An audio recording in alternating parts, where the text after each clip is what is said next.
3, 2, 1. L'histoire de Dieu, du monde et de toi. 3. Dieu est l'union de trois personnes liées par l'amour. Au commencement, ils étaient trois, le Père, le Fils et le Saint-Esprit. Non pas trois dieux différents, mais un Dieu, union indissoluble de trois, une triunité, ou Trinité. La Trinité n'est pas un problème de maths ou une ancienne énigme. C'est la bonne nouvelle que Dieu est amour. Depuis toujours, le Père a aimé son Fils dans l'unité de l'Esprit. Comment pouvons-nous nous représenter cela? En fait, le Fils de Dieu est l'image de Dieu. Il nous donne accès à la vie de Dieu. Ainsi, considérons par exemple la scène du baptême du Fils de Dieu. Nous y voyons le Saint-Esprit descendre sur lui, tandis que le Père déclare « Tu es mon enfant bien-aimé, tu fais toute ma joie ». Cette scène est un aperçu de la vie éternelle de Dieu. Le Père a toujours aimé son Fils avec la joie du Saint-Esprit. Mais cet amour était trop beau pour qu'il le garde pour eux. Le Dieu d'amour souhaitait le partager. Ainsi, le Père a fait un monde au travers de son Fils et par son Saint-Esprit, car il veut que des milliards d'enfants rejoignent sa famille. Toi et moi avons été créés pour entendre cette déclaration. Tu es mon enfant bien-aimé, tu fais toute ma joie. Le sens de la vie, c'est de trouver notre place avec eux. 2. L'histoire du monde est l'histoire de deux hommes. Dieu a placé un homme, Adam, à la tête de l'humanité pour qu'il la bénisse et prenne soin d'elle. Mais Adam se détourna de Dieu, se replia sur lui-même et plongea le monde dans la mort et la malédiction. L'humanité fut déchue de la grâce. Maintenant, nous partageons tous cette humanité brisée et nous ressentons les effets de sa malédiction. La race humaine est comme un sapin de Noël qui a été abattu et arraché de sa terre naturelle. On peut se déguiser avec des décorations fantaisistes, on peut effectuer toutes sortes de bonnes actions. Mais nous périssons. Nous n'avons aucune vie spirituelle en nous et nous nous dirigeons vers notre perte. La race d'Adam est sous la condamnation de Dieu. Dieu a prononcé un non définitif à ce mode de vie parce qu'il veut quelque chose de très différent pour nous.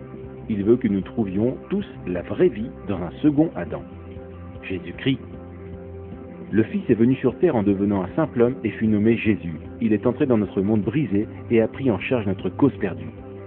Comme un champion qui gagne la course pour nous, Jésus prit place dans nos chaussures et vécut la vie parfaite que nous ne pourrions jamais vivre. Puis, sur la croix, il mourut d'une mort maudite, mort qui devait être la nôtre. Mais en faisant cela, il prit la nature maudite d'Adam et l'anéantit. En effet, 3 jours plus tard, il revint à la vie, avec une vie vraiment nouvelle, là où il n'y a ni mort ni malédiction. Il nous invite maintenant à entrer dans sa vie et dans sa famille. 1. Tu fais un avec Adam. Feras-tu un avec Jésus? Par notre naissance, nous faisons un avec Adam. On dit bien tel père, tel fils. C'est pourquoi nous partageons aussi sa nature égoïste, sa mort et sa malédiction. Unis à Adam, nous n'avons pas de vie en nous-mêmes et aucun espoir pour l'avenir.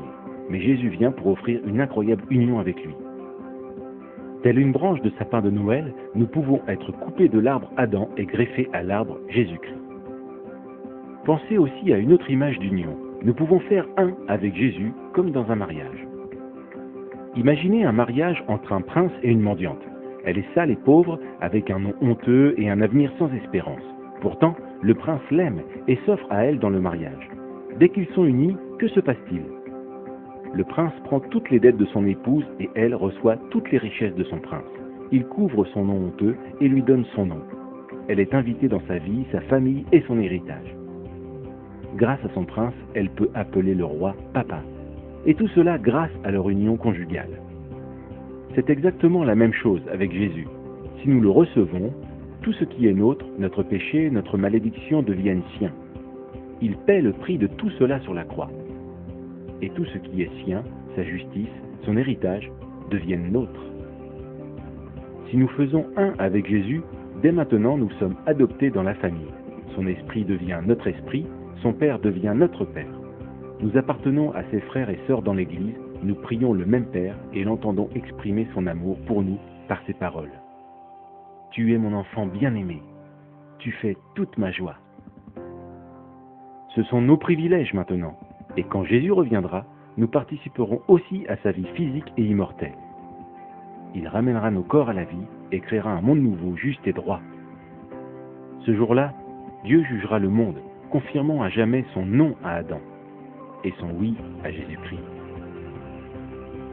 Tu fais un avec Adam, mais il n'y a aucun avenir dans cette vie-là. Cependant, les bras tendus vers toi, Jésus te lance une invitation.